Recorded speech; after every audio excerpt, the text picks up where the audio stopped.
നമ്മുടെ ഹീറോയിൻ്റെ front heroine മരിച്ചു പോയത് ആഘോഷിക്കുകയാണ്. എന്നിട്ട് ആ ഡോക്ടറിന് പൈസയും കൊടുത്തിട്ട് ഇതിന് എവിടെയെങ്കിലും ഡിസ്പോസ് ചെയ്തേക്കെന്നും പറഞ്ഞിട്ട് അവിടുന്ന് പോകുന്നു. പെട്ടെന്ന് നമ്മുടെ ഹീറോയിൻ ചാടി എണീറ്റിട്ട് ആ ഡോക്ടറിനോട് നമ്മൾ പ്ലാൻ ചെയ്തതുപോലെ കാര്യങ്ങളൊക്കെ നടക്കുന്നുണ്ടെന്ന് പറയുകയാണ്. ശരിക്കും ഇവിടെ നടന്നത് എന്താണെന്ന് വെച്ചാൽ, ഇവിടെ ശരിക്കും സംഭവിച്ചത് എന്താണെന്ന് വെച്ചാൽ, ഹീറോയിൻ വയ്യാണ്ട് ആശുപത്രി കിടക്കുമ്പോൾ ഹീറോയിൻ്റെ കൂട്ടുകാരി അങ്ങോട്ടേക്ക് വന്നിട്ട് ഹീറോയിനെ കൊല്ലാനായിട്ട് നോക്കുകയാണ്.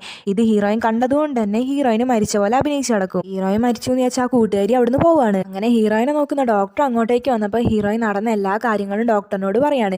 ഇവർ രണ്ടുപേരും ചേർന്നിട്ട് ആ കൂട്ടുകാരി പെണ്ണിന് ശിക്ഷ വാങ്ങിച്ചു കൊടുക്കാനായിട്ട് തീരുമാനിക്കുന്നു. കൂട്ടുകാരി പെണ്ണ് വീണ്ടും ഹീറോയിന്റെ അടുത്തേക്ക് വന്നപ്പോൾ അവിടെ ഉണ്ടായിരുന്ന ഡോക്ടറും ഹീറോയിൻ മരിച്ചു പോയെന്ന് പറയുന്നു. വീണ്ടും ഭയങ്കര സങ്കടമുള്ള പോലെ അഭിനയിക്കുകയാണ്. അങ്ങനെ രാത്രിയായപ്പോൾ ഈ പെണ്ണ് ഉറങ്ങാൻ വേണ്ടി പോകുമ്പോഴാണ് ബെഡിൽ ഹീറോയിൻ കിടക്കുന്നത് കാണുന്നത്. ഈ ഫ്രണ്ട് പെണ്ണാണെങ്കിൽ ശരിക്കും പേടിച്ചുവാണ്. ഈ പെണ്ണും അയ്യോ പ്രേതം എന്നെ ഒന്നും ചെയ്യരുത്, നിന്റെ സ്വത്ത് അടിച്ചു മാറ്റാൻ വേണ്ടിയിട്ടാണ് ഞാൻ ഇങ്ങനെയൊക്കെ ചെയ്തതെന്ന് പറയുന്നു. അപ്പോഴാണ് കറക്റ്റ് അങ്ങോട്ടേക്ക് ആ ഡോക്ടറും പോലീസും വരുന്നത്. ഹീറോയിനും നീ എന്താ വിചാരിച്ചത്, ഞാൻ മരിച്ചു പോയെന്നോ? ഇതൊക്കെ ഞങ്ങളുടെ ഒരു പ്ലാൻ ആയിരുന്നു, നിന്നെ പോലീസിന് പിടിച്ചു കൊടുക്കാൻ വേണ്ടിയെന്നും പറയുന്നു. ആ പെണ്ണിനെ പോലീസ് അറസ്റ്റ് ചെയ്യാണ്.